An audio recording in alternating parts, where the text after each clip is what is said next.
Okay, Max, be honest. Have you ever tried to tell someone about your weekend in English and then completely frozen? Like, you know what you want to say in your head, but when you open your mouth, nothing comes out right. Oh my gosh, yes. Or worse, you say something that sounds totally weird and people just stare at you like, what did you just say? Exactly. And it's not because your English is bad. It's because talking about the past is actually one of the trickiest things for learners. But guess what? Today, we're going to fix that. By the end of this episode, you'll know exactly how to talk about your weekend like a native speaker, naturally, confidently, and without freezing up.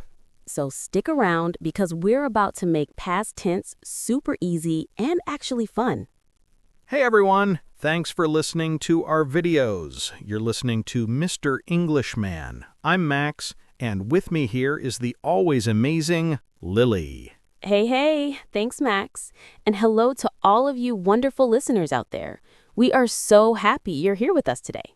So, today's topic is super practical. We're talking about how to describe your weekend using past tense. And I know what you're thinking. Grammar. Boring. But wait, this isn't going to be a boring grammar lesson. We're going to teach you the way real people actually talk, not textbook English, real, natural, everyday English. Exactly. Because here's the thing. When someone asks you, how was your weekend? They're not testing your grammar. They're just being friendly. They want to connect with you. So you need to know how to answer in a way that sounds natural and confident. By the end of this episode, you'll be able to talk about your weekend without hesitation. You'll know the most common phrases, the mistakes to avoid, and even some fun expressions that native speakers use all the time. And trust me, once you get this down, conversations in English are going to feel so much easier. All right, let's jump in. Okay, so let's start with the most common question you'll hear on Monday morning or after the weekend. How was your weekend? Simple question, right? But here's where a lot of learners get stuck. They overthink it. They try to form perfect sentences in their head, and then silence. Right. So, first tip, keep it simple. You don't need to tell your entire life story. A short, natural answer is perfect. Let me give you a few examples. You can say, it was great. It was nice and relaxing. It was pretty good, thanks. See? Short and sweet. And notice, all of these used was. That's past tense of is. Super simple. Now, after you give that short answer, the other person might ask, oh yeah, what did you do? And that's where the real conversation starts. That's where you need to use past tense verbs to describe your activities. So let's practice some common weekend activities with their past tense forms. I'll say the present, you say the past. Ready? Ready. I watch a movie. I watched a movie. Perfect. I cooked dinner. I cooked dinner. Great. Now here's a tricky one. I go to the park. I went to the park. Yes, go becomes went. That's an irregular verb. English has a lot of those, but don't worry. We'll practice the most common ones. Okay, listeners, your turn. Try saying these out loud with us. Seriously, pause the video and repeat. It really helps. All right, let's do a few more. I meet my friends. I met my friends. I have breakfast. I had breakfast. I see a movie.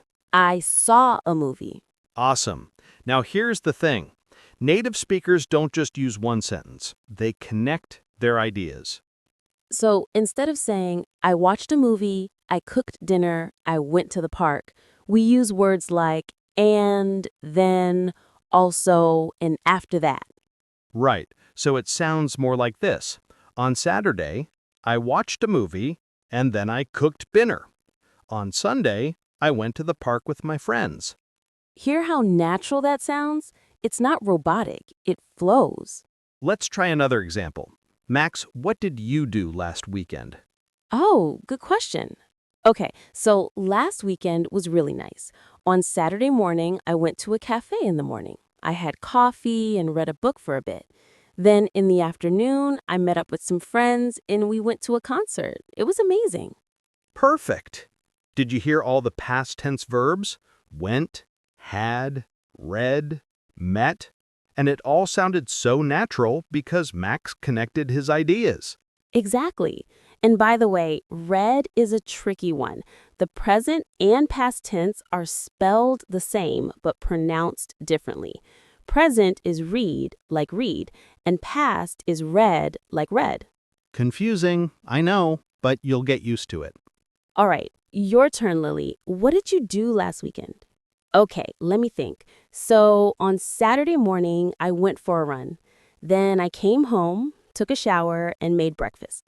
In the afternoon, I cleaned my apartment. Not the most exciting, but it needed to be done, Hey, cleaning counts. right? And then on Sunday, I visited my sister. We had lunch together and talked for hours. It was really nice. That sounds lovely. And again, notice how Lily used simple past tense verbs. Went, came, took, made, cleaned, visited, talked. These are the verbs you'll use all the time, so it's really important to get comfortable with them. Now, let's talk about negative sentences. What if you didn't do something? Good point. In past tense, we use didn't plus the base form of the verb. For example, I didn't go out. I didn't watch TV. I didn't do anything special. See, didn't is the past tense helper, and then the main verb stays in its base form. This is a super common mistake. Learners sometimes say, I didn't went, but that's wrong. It's I didn't go. Right. Didn't already shows the past, so the verb doesn't change. Let's practice. I'll say a sentence in positive form, and you make it negative. Ready, Lily? Ready. I played soccer. I didn't play soccer. I visited my parents. I didn't visit my parents. I ate breakfast. I didn't eat breakfast. Perfect. Now, you listeners try. Pause and practice a few of your own. Okay, hold on. Before we go any further, I have to tell you about the biggest mistake learners make when talking about their weekend. Ooh, this is a good one. So many learners say things like, I have went to the park, or I have saw my friend. Yep, and that's mixing up past simple with present perfect. It sounds really unnatural. When you're talking about a finished action in the past, like last weekend, you use past simple. I went. I saw. If you want to use have, that's present perfect, and it's for different situations. Like, I have been to Paris before. That's an experience at some point in your life. But for what did you do last weekend, just use past simple. So remember, I went, not I have went. All right, now that we've cleared that up, let's keep going. So we've covered the basics, but if you want to sound even more natural, you should add time expressions. Time expressions are words or phrases that tell us when something happened.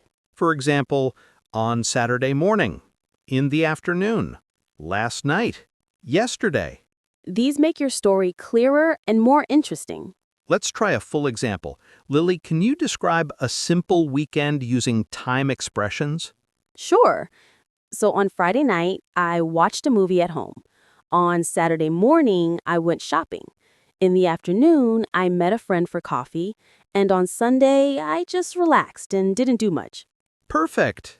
Hear how the time expressions organize the story? It's easy to follow. Exactly. And you don't need to use complicated words, just simple phrases like on Saturday or in the morning. Now, let's add a little more personality. You can also describe how you felt or what you thought. For example, I watched a really good movie. It was so funny. I went shopping and I found a great jacket. I loved it. I met a friend for coffee. It was nice to catch up. See how that adds life to the story? You're not just listing activities, you're sharing your feelings and opinions. This is what makes conversations feel real. People want to know not just what you did, but how you felt about it. So here's a tip. After you describe an activity, add a short comment like, "It was fun. It was tiring. It was really interesting. It was nice." Let's practice this together. I'll describe an activity, and you add a feeling or opinion. Ready? Ready. I went hiking on Sunday. It was beautiful, but I was so tired afterwards. Great. I cooked a big dinner for my family. It was delicious, and everyone loved it. Perfect. See how easy that is? Now, listeners, you try. Think of something you did recently and add how you felt about it. All right. It's time for some interactive practice. We're going to give you a situation, and you respond out loud. Pretend you're talking to a friend. Ready? Here's the situation. It's Monday morning. Your coworker walks up to you and says, "Hey, how was your weekend?" Now you answer. Tell them one or two things you did. Use past tense. Go ahead, pause and say it out loud. Okay, great. Now, let's say they ask, "Oh, that sounds nice. Did you do anything else?" Now add one more activity. Remember to use time expressions like on Sunday or in the afternoon. Awesome job. See, you're already getting the hang of it. Now let's try the opposite. What if you had a boring weekend? Yeah, not every weekend is super exciting, and that's totally okay. So, if someone asks, "How was your weekend?" you can say, "It was pretty quiet. I didn't do much. I just stayed home." I was really tired, so I just relaxed." These are all natural, honest answers. You don't need to make up a crazy story. Right. Being honest is always better than struggling to invent something. Okay, one more practice. Imagine your friend says, "I went to the beach this weekend." How do you respond? You can ask a follow-up question or make a comment. For example, "Oh, cool. How was it?" That sounds fun. Did you swim? "Nice. I love the beach." Try responding out loud now. What would you say? Great. Asking follow-up questions is a super important conversation skill. It shows you're interested and keeps the conversation going. Okay, we've covered a lot today. Let's do a quick recap of the most important points. Number 1. When someone asks, "How was your weekend?" keep your first answer short and simple. "It was great," or "It was pretty good." Number 2, use past tense verbs to describe what you did. Remember the common ones like went, saw, met, had, watched. Number 3. For negative sentences, use didn't plus the base verb. I didn't go out, not I didn't went. Number 4, add time expressions to organize your story.